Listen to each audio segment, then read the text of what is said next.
M Jayachandran നോക്കൂ, നേരത്തെ doctor സമ്പത്ത് ചൂണ്ടിക്കാട്ടിയതുപോലെ വീണ്ടും ഇനി ഞങ്ങൾ അധികാരത്തിലേക്ക് വരാൻ പോകുന്നു, ഞങ്ങളാണ് വരേണ്ടത് എന്നൊക്കെ പറഞ്ഞ് പ്രതിപക്ഷവും കോൺഗ്രസ് നേതാക്കളും ഒക്കെ ജനങ്ങളോട് പറഞ്ഞുകൊണ്ടിരിക്കുമ്പോൾ അതിനകത്ത് ഒരു MLA ഇപ്പോഴും നിന്നിട്ട് അതിൽ ശക്തനാണ്, അതിൽ കുറേ നേതാക്കളുടെയൊക്കെ പിന്തുണയോടുകൂടി ഞാൻ സസ്പെൻഷനിലാണെങ്കിലും ആ നേതാക്കൾ പറയുന്നതൊക്കെ ഞാൻ കേൾക്കുന്നു എന്നൊക്കെ പറഞ്ഞ് പ്രചരിപ്പിക്കുമ്പോൾ ഡോക്ടർ സമ്പത്ത് നേരത്തെ ചൂണ്ടിക്കാട്ടിയൊരു പ്രശ്നമുണ്ട്. അടുത്ത് വീണ്ടും അധികാരത്തിലേക്കെങ്ങാൻ ഇവർ വന്നാൽ ഈ പറഞ്ഞ പരാതി പോലും അന്വേഷിക്കേണ്ടി വരുന്ന സംവിധാനത്തെ നിയന്ത്രിക്കാൻ അവിടെ എത്താൻ പോകുന്ന ആളാണ് ഞാനെന്ന് പറയാതെ പരോക്ഷമായി അയാൾ അതിൻ്റെ അവകാശം എടുക്കുകയാണ്. അങ്ങനെ നിന്ന് അധികാരം എൻ്റെ കയ്യിലേക്ക് വരാൻ പോകുന്നു എന്ന് ഒരു ധ്വനി പോലും ഉണ്ടാക്കിയെടുക്കുന്ന ഒരു ഘട്ടമാണ്. ജനങ്ങൾക്ക് പേടിക്കേണ്ടി വരുന്നൊരവസ്ഥയാണ്, സ്ത്രീകൾക്ക് പേടിക്കേണ്ടി വരുന്നൊരവസ്ഥയാണിത്. ഇത്ര പേടിച്ച് നിൽക്കുന്ന ഒരു ജനതയുടെ വിലയിരുത്തൽ നേരത്തെ N. ശ്രീകുമാർ പറഞ്ഞതുപോലെ 10 ദിവസം കഴിഞ്ഞ് അത്ര നിസ്സാരമായിരിക്കുമോ എം ജയചന്ദ്രൻ?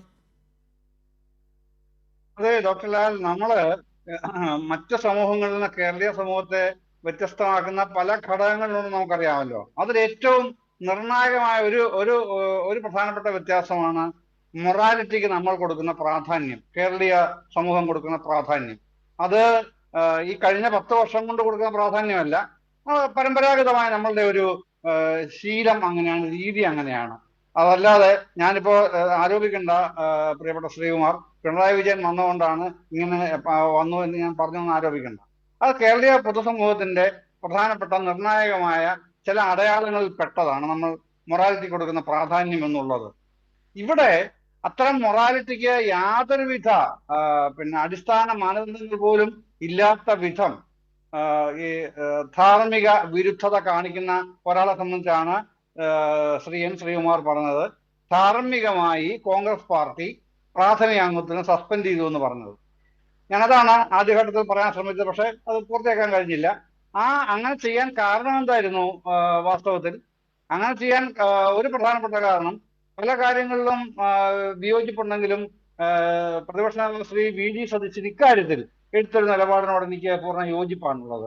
അദ്ദേഹത്തിന്റെ പ്രബലമായ ഒരു നിർബന്ധം സാധ്യമായിരുന്നു ഇയാൾക്കെതിരെ നടപടി ഉണ്ടാവുക എന്നുള്ളത്.